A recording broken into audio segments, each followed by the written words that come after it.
Breaking news. প্রকৃতির খেলায় মে মাসের শুরু থেকেই কার্যত চিন্তায় গোটা বাংলা।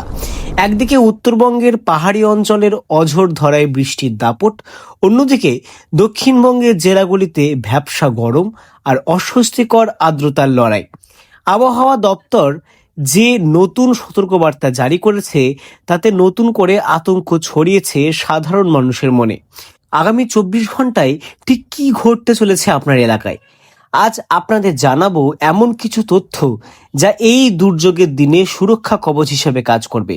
তাই ভিডিওটি একটি সেকেন্ডও মিস করবেন না, কারণ এই আপডেটটি আজ আপনার জন্য সব থেকে গুরুত্বপূর্ণ হতে চলেছে। উত্তরবঙ্গের আবহাওয়ার চিত্রটা এই মুহূর্তে অত্যন্ত উদ্বেগের। হিমালয় পাদদেশীয় অঞ্চলে সক্রিয় নিম্নচাপ ও ঘূর্ণাবর্তের প্রভাব জলীয় বাষ্পের বিপুল সমাহার ঘটেছে। এর জেরে দার্জিলিং, কালিম্পং, জলপাইগুড়ি এবং আলিপুরদুয়ারে ভারী থেকে অতি ভারী বৃষ্টির পূর্বাভাস রয়েছে। বিশেষ করে পাহাড়ি এলাকায় ধস নামার সম্ভাবনা থাকায় পর্যটক থেকে স্থানীয় বাসিন্দা সকলের জন্যই সতর্কতা কিন্তু জারি করা হয়েছে।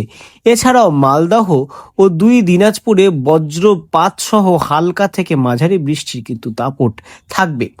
পাহাড়ি নদ নদীগুলির জলস্তর দ্রুত বৃদ্ধির আশঙ্কা করা হচ্ছে, তাই নদী তীরবর্তী এলাকায় বাসিন্দাদের আজ রাতের মধ্যেই প্রয়োজনীয় সাবধানতা অবলম্বন করার কথা পরামর্শ দিয়েছে সরাসরি আবহাওয়া দপ্তর। অন্যদিকে দক্ষিণবঙ্গের ক্ষেত্রে পরিস্থিতি খুব একটা ভালো নয়, ভিন্ন প্রকৃতির। এখানে গরমের দাপট ও ভ্যাপসা আবহাওয়া অনেকটাই প্রাণবন্তকর অবস্থার সৃষ্টি করেছে। যদিও বিকেলের পর কোথাও কোথাও বিক্ষিপ্তভাবে কালবৈশাখীর ঝলক দেখা যেতে পারে, তবুও সার্বিকভাবে দক্ষিণবঙ্গের তাপমাত্রা ও আর্দ্রতা সংমিশ্রণ মানুষকে নাজেহাল করে তুলেছে।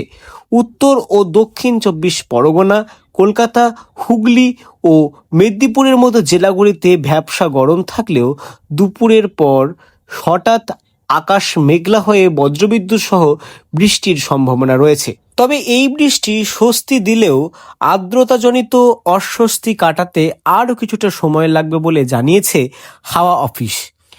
আগামী 24 ঘন্টা রাজ্য জুড়ে আবহাওয়ার চরিত্র দ্রুত বদলাতে পারে। সমুদ্র উপকূলবর্তী অঞ্চলে বিশেষ সতর্কতা জারি করা হয়েছে, কারণ নিম্নচাপের বলয় সক্রিয় থাকায় সমুদ্র উত্তাল হওয়ার সম্ভাবনা কিন্তু প্রবল।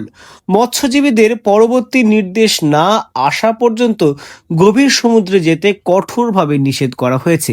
কৃষি দপ্তরের পক্ষ থেকে চাষি ভাইদের সতর্ক করা হয়েছে, যেহেতু মে মাসে এই ধরনের খামখেয়ালি আবহাওয়া ফসলের জন্য ক্ষতিকর, তাই জমির নিকাশি ব্যবস্থার দিকে আজ রাত থেকেই বিশেষ নজর রাখুন। ধান বা শাকসবজির ক্ষেতে যাতে জল না জমে তা নিশ্চিত করুন। আজকের এই মেঘলা ও ঝোড়ো দিনে অপ্রয়োজনীয় ভ্রমণ একেবারেই এড়িয়ে চলাই বুদ্ধিমানের কাজ। বজ্রপাতের সম্ভাবনা থাকলেও খোলা মাঠ বা গাছের নিচে আশ্রয় নেবেন না। অবশ্যই পাকা বাড়িতে নিরাপদ আশ্রয়ে থাকুন। আপনারা কোন জেলা থেকে এই ভিডিওটি দেখছেন, আপনাদের এলাকা এখন আবহাওয়া কেমন অবস্থায় আছে তা অবশ্যই আমাদের কমেন্ট সেকশনে লিখে জানাতে ভুলবেন না। আজকের এই গুরুত্বপূর্ণ আপডেট ভালো লাগলে আপনারা অবশ্যই নিজে তো সতর্ক হবেনই, অন্য অপর ব্যক্তিদেরকেও অবশ্যই সতর্ক করবেন এই ভিডিওটি শেয়ার করার মধ্যে দিয়ে। পরবর্তীতে আবহাওয়ার খবরের জন্য চ্যানেলটিকে সাবস্ক্রাইব করে রাখুন। মনে রাখবেন, দুর্যোগের মোকাবিলা আপনার সচেতনতায় হলো সবচেয়ে বড় রক্ষা কবচ। সবাই সাবধানে থাকুন, সুস্থ থাকুন। আজকের মতো এখানেই বিদায়।